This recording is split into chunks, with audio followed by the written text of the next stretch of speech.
अस्सलाम वालेकुम व्यूअर्स, एक क्यू मील के किचन में आपको खुशामदीद करती हूँ एक दफ़ा फिर। आज जो रेसिपी मैं आपके साथ शेयर कर रही हूँ वो है पोटैटो क्रैक्स। पोटैटो क्रैक्स में हमें जिन चीज़ों की ज़रूरत होगी वो है हमारे पास 2 टेबल स्पून घी जा रहा है, ज़ीरा है हमारे पास 1/4 टीस्पून और हाफ़ टी स्पून लाल पिसी हुई मिर्चें, 1/4 टीस्पून हल्दी और 1 टीस्पून हमारे पास है सॉल्ट, 2 टेबल स्पून हमारे पास जा रही है सूजी जो अनरोस्टेड है, बिल्कुल सिंपल सूजी जो होती है। अच्छा, ये पोटैटो है हमारे पास। मैं हमेशा बताती हूँ कि मैं पोटैटोज़ जो बॉईल करती हूँ आलू, उनको मैं कद्दूकश करके इस तरीके से रखती हूँ। हम भुर्ता और इस तरह से नहीं बनाती, तो वो मुझे मिलाने में और चीज़ें बनाने में ईजी रहता है। अच्छा, मैदा हमारे पास जा रहा है इसमें 1 कप। इन सारी चीज़ों को लेके किस तरह से प्रिपेयर करना है ये मैं आपको बताती हूँ। ये बड़े टेस्टी बनते हैं, आप इनको फ्राई करें और बॉटल भर के रख लीजिए और जब आपको स्नैक टाइम पे या बच्चों के लंच बॉक्स में देना हो तो आप इसको इस्तेमाल कर सकते हैं। अब इसको किस तरह से इसकी मिक्सिंग करनी है, बनाना है, सारा प्रोसीजर मैं आपको बताती हूँ। अच्छा, अब देखिए ये इस तरह से मैं एक बड़ा बोल ले लूँगी और उसके अंदर ये जो बॉयल्ड है हमारे मैश पोटैटोज़ हैं, इसको ये कद्दूकश किए हुए, ग्रेटेड है, सॉरी मैश नहीं है ये मैंने इसके अंदर डाल दिए। सिंपल आपको एक बड़े बॉल के अंदर मुझे इनको सबको मिक्स करके गूंदना है। अच्छा, इसको मैं गूंदते वक्त एक चीज़ का ध्यान में रखिएगा कि ये मैंने मैदा डाल दिया, अब ये मैं सूजी डाल रही हूँ कि हम पानी का इस्तेमाल बहुत कम करेंगे। उसकी वजह ये है कि जो हमारे पास आलूओं के अंदर अपना मॉइस्चर है, इससे मैं कोशिश करूँगी कि गूंदूँ, लेकिन फिर भी मुझे अगर पानी कम लगा और लगा कि मुझे इसमें मॉइस्चर कम है और ये नहीं गूंद रहा, तब मैं इसमें 1-1 टेबल स्पून करके पानी डालती जाऊँगी, पहले मत डालिएगा। अच्छा, घी जो मैंने आपको बताया ना 2 टेबल स्पून, इससे क्या है, इसमें ये बहुत खस्ता बनेगी, बहुत अच्छी खस्ता और क्रिस्पी होगी। ये मैंने मिर्चें डाल दी इसके अंदर। अच्छा, ज़ीरे की जगह अगर आप चाहें या अगर ज़ीरा भी डालें और अजवाइन भी आप डाल सकते हैं इसके अंदर, अजवाइन भी बहुत मज़े की लगती है। ये नमक डाल दिया और ये हल्दी चलेगी। बस इन सब को लेके पहले मैं अच्छे से इनको सबको मिक्स कर लूँगी। कोशिश करना है मुझे कि मैं कम से कम पानी इस्तेमाल हो और जो मैंने आलू कद्दूकश करके रखे उसी के मैं मॉइस्चर को इस्तेमाल करते हुए इसको गूंदूँ। एक हमें बिल्कुल टाइट सी डो बनानी है, ये चीज़ जहन में रखिएगा। जितनी अच्छी टाइट आपकी डो होगी उतना अच्छा आपका क्रैक्स बनेंगे। ये बड़े मज़े के लगते हैं, जिनको आलू के चिप्स और इस तरह की चीज़ें पसंद हैं वो उनको ये बहुत अच्छे लगेंगे। ये देखिए ये सिमटना शुरू हो गया ना। बस मेरे ख्याल से पानी की ज़रूरत बिल्कुल नहीं पड़ रही है, या अगर पड़ी भी तो बहुत थोड़ी सी।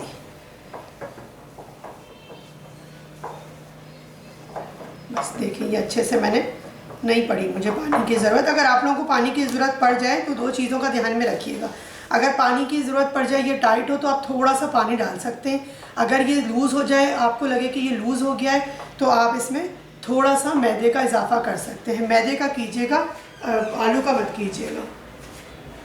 जी व्यूअर्स, देखिए ये जो आपको 4 नज़र आ रहे हैं स्टेंसिल्स, इसमें से आप किसी को भी क्रैकर्स के लिए कर सकते हैं। ये हार्ट शेप है। दिखाने का मकसद ये है कि कोई नई भी चीज़ आपके घर में हो और कोई बॉटल का ढक्कन हो या कोई भी इस तरह की चीज़ हो राउंड शेप में, स्क्वायर शेप में। ये देखिए ये इस तरह से मेरे पास एक ये शेप है। शेप मेरे पास बहुत सारे हैं, लेकिन मैं कोशिश करूँगी कि आपको वो दिखा रही हूँ जिससे आपको कोई प्रॉब्लम ना हो। इस तरह के बहुत इजीली अगर आप लोग देखें चीज़ें बनाते हैं और चीज़ें इस तरह से अपने घर में प्रिपेयर कर रहे हैं, तो कुछ चीज़ें आपको परचेज़ करनी पड़ेंगी। ठीक है, ये मैं रखती हूँ साइड में। अब मुझे चाहिए थोड़ी सी खुश्की। ठीक है, ये थोड़ी सी खुश्की और एक प्लेट जिसमें मैं ये बना के रखूँगी। और ये देखिए इसको मैंने रेस्ट दे दिया था 10 से 15 मिनट के लिए। ये डो देखें कितनी अच्छी सी हमारी प्रिपेयर हो गई है। अब मैं क्या करूँगी, इसको मैं रखती हूँ साइड में और हल्का सा खुश्की का हाथ लेके मैं एक पेड़ा सा बना लेती हूँ। ये देखिए ये इस तरीके से मैंने पेड़ा बना लिया। इसमें कोई हार्ड एंड फास्ट रूल नहीं है कि वो गोल ही बने। बस एक चीज़ जो मैंने आपको बताई कि आपने ध्यान किस चीज़ का रखना है कि जितना, अब मैं इसको कर देती हूँ साइड में ताकि आप देख सकें आसानी के साथ। ये देखिए इसको अब मैं क्या करूँगी, बेलन से, ये देखिए रोटी की तरह हम इसको बेलेंगे। अच्छा, एक चीज़ आप इसमें जहन में रखिएगा कि बहुत ज़्यादा ना ये मोटी बेलेगी ना बहुत ज़्यादा पतली बेलेगी, क्योंकि हमने इसको करना है फिर डीप फ्राई।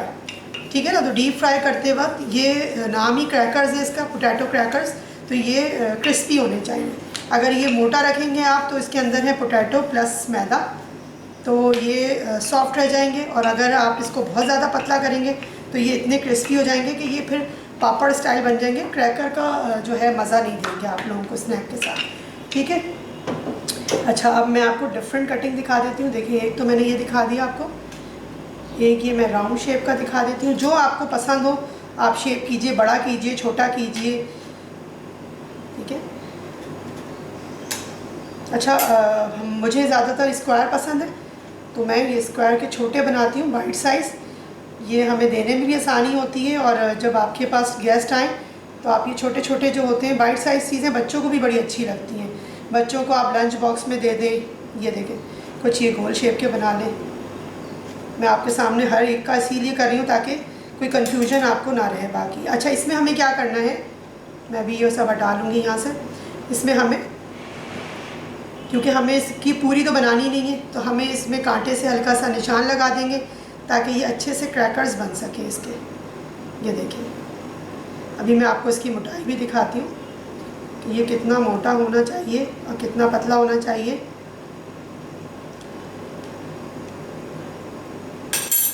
देखिए, इसको मैं हटा देती हूँ, बाद में मैं फिर बेलूँगी इसको।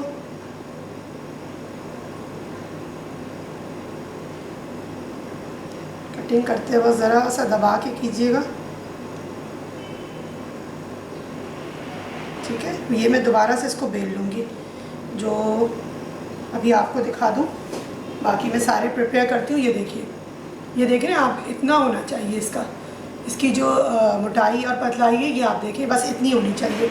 इसको मैं रखती हूँ यहाँ प्लेट में इस तरीके से ताकि आप देख सकें आसानी से, ठीक है। और इनको मैं करती हूँ फ्राई, और फ्राई करते हुए भी मैं आपको दिखाऊंगी कि इसको आपने कितना फ्राई करना है। अच्छा, ये जो हमने कांटे से ये लगाया है, आप निशान ये आप ज़रूर लगाइएगा। कांटे से कर लें, स्क्रूवर से कर लें, जो आपको जैसे भी इजी हो, लेकिन निशान हमें इसलिए लगाने ज़रूरी है ताकि ये हमारे जब ऑयल में हम फ्राइंग करें तो उस वक्त ये फूले नहीं, ठीक है ना। अगर हम ये नहीं निशान लगाएंगे तो ये फूल जाएंगे। बस ये सारे हो गए रेडी। मैं बाकी की भी सब रेडी करती हूँ और आपको फ्राई करती हूँ और बताती हूँ कि इसको कितना हमें गोल्डन ब्राउन करना है, अच्छा सा एक कलर देना है हमें। इसमें हल्दी ऑलरेडी मौजूद है, इसको फ्राई करके फिर मैं आपको बताऊँ। अच्छा व्यूअर्स, देखिए ये मैंने कढ़ाई रख दी है गर्म होने के लिए, और ये इसकी जो आंच है वो मीडियम है हमारी, बस इतनी हो, बहुत तेज़ ना हो। अच्छा, ये कढ़ाई आप देख के सोचोगे बड़ी गंदी सी कढ़ाई लग रही है, लेकिन ये है बेसिकली लोहे की कढ़ाई। मैं जब भी फ्राई करती हूँ कोशिश करती हूँ कि लोहे की कढ़ाई इस्तेमाल करूँ, और ये स्टील का चमचा। जो नॉन स्टिक की कढ़ाइयाँ होती हैं, देखें जो भी हम मटेरियल में खाना बनाते हैं ना, उसका रिज़ल्ट और उसका अपना एक इफ़ेक्ट होता है। तो जो लोहे की कढ़ाइयाँ पहले के लोग हलवाई और ये सब इस्तेमाल करते थे, तो उसके पीछे भी एक लॉजिक होती थी। ये बहुत इसमें बहुत क्रिस्पी और क्रंची चीज़ें रहती हैं बनिस्बत इसके कि आप इसको नॉन स्टिक में या दूसरे किसी में फ्राई करें। तो जो लोहे की कढ़ाई होती है ये बिल्कुल सिंपल, बाज़ार में आराम से मिलती है, वॉशेबल होती है, इसमें किसी चीज़ के उतरने का, जैसे नॉन स्टिक का ख़राब होने का डर होता है, वो सब इसमें नहीं होता।